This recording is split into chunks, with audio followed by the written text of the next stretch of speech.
Hello, my name is PUVEN. I'm from DGU 4A and my matrix number is 14DGU17F1037 and my lecturer name is Zuriani binti Basruddin. Today I would like to present about defect deformation using remote sensing and more detailed about forests. And I will move on to the next slide. Introduction. Deformation, and I will use this mouse to help you. Deformation is a global phenomenon, and while being an important indicator and process to further forest loss, methods have been progressing, developing to detect and map deformation. While there is based on multi-resolution optical symptom aberration reader STAR and LIDAR data. Two main approaches and monitoring deformation in changes of canopy cover and the gain in the above ground biomass. Actually, introduction is telling that this kind of method is used to indicate and see the differences from the forest from few years back or a bit after a big disaster such as landslide, tsunami like that, and what have happened or what is the difference between the land before this and after this, or after a construction has been gone through nearby the forest, or half of the forest has been become a building, for example. And the methods that are used are using the ILF method to extract the primary intake of the forest, real-time deformation detection products a GIS based on optical remote sensing. The methods are what we actually do in our polytechnic. We use some few types of softwares. For example, IFL, sorry, IFL, Leica, and AirDAS. That's a few examples. And satellites, the satellites such as the Landsat multi-spectrum scanner MSS, thematic mapper TM, spot multiple and panoramic instrument.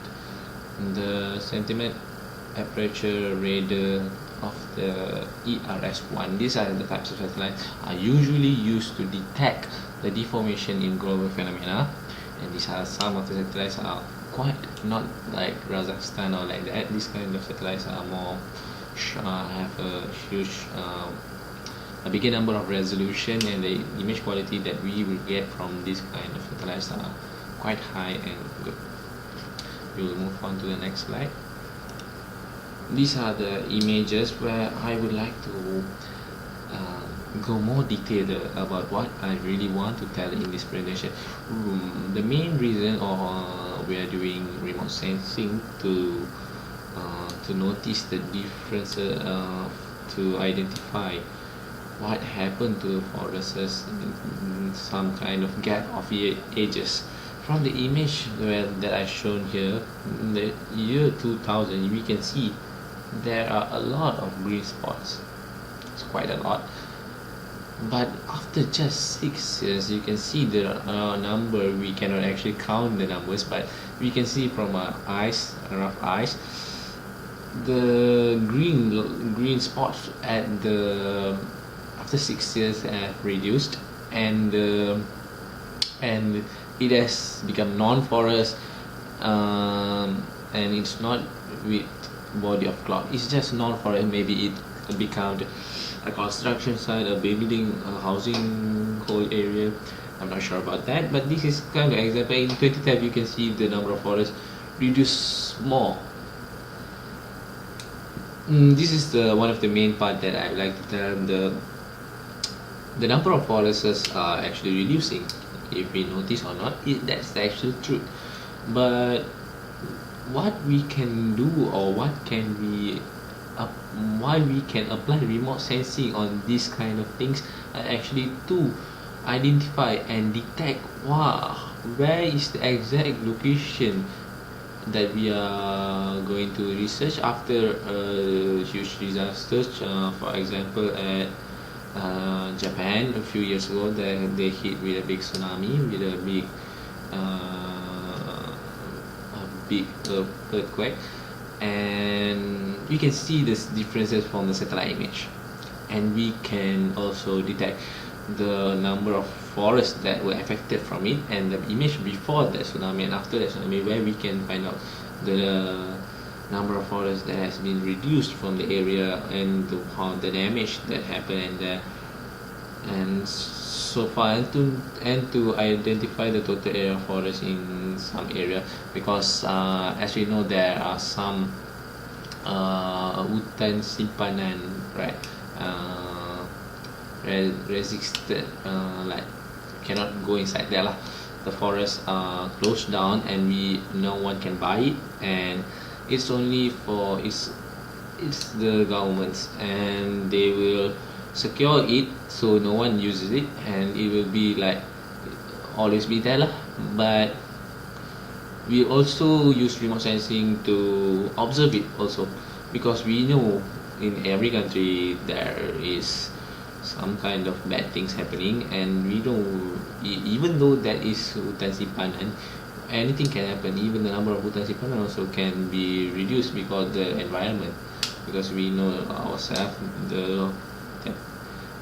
the temperature even in Malacca Melimo is increasing day by day, so the number of forests may reduce because of that, because of the temperature, less number of rain per day, and so often. It's another image where I would like to show from the difference of the reduction of forests in the image.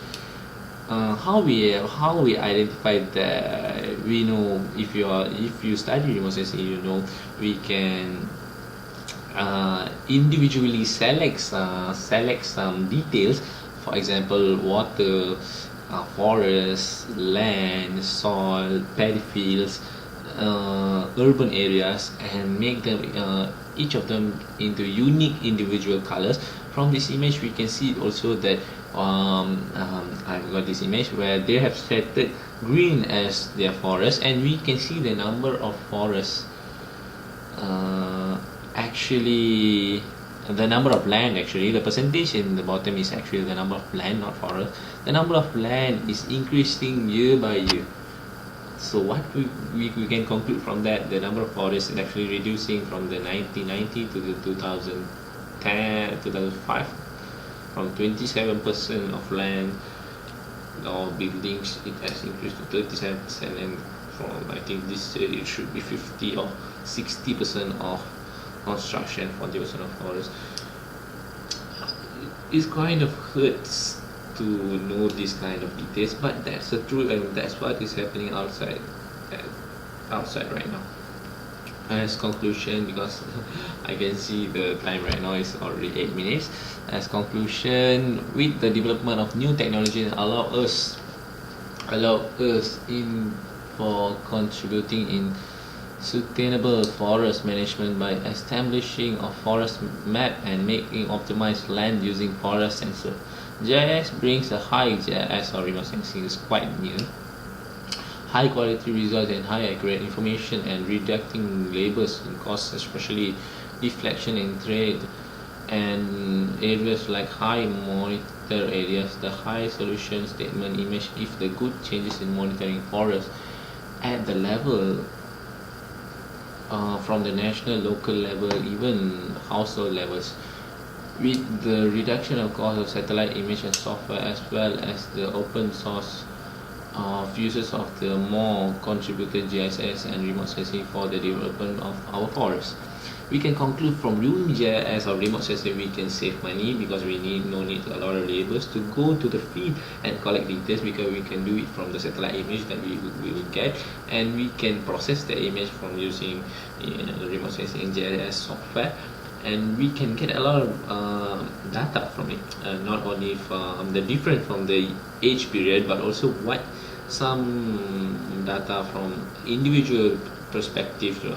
For example, his land, his forest, you want to know how big is it, how many the area of it, and we can use remote sensing and apply remote sensing on it, and we can help him.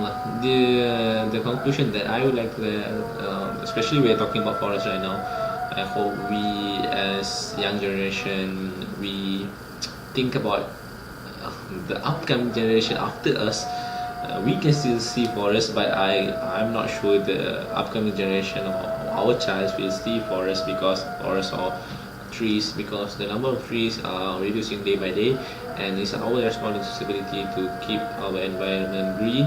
And that's it, guys. And if we as a person, and we plant a person, the total number of human being right now is 7 billion, and we will get 7 billion more trees. It's that simple right now. That's all from me. Thank you for watching, and sorry for the late presentation. Okay, good luck for final exam. Bye, guys.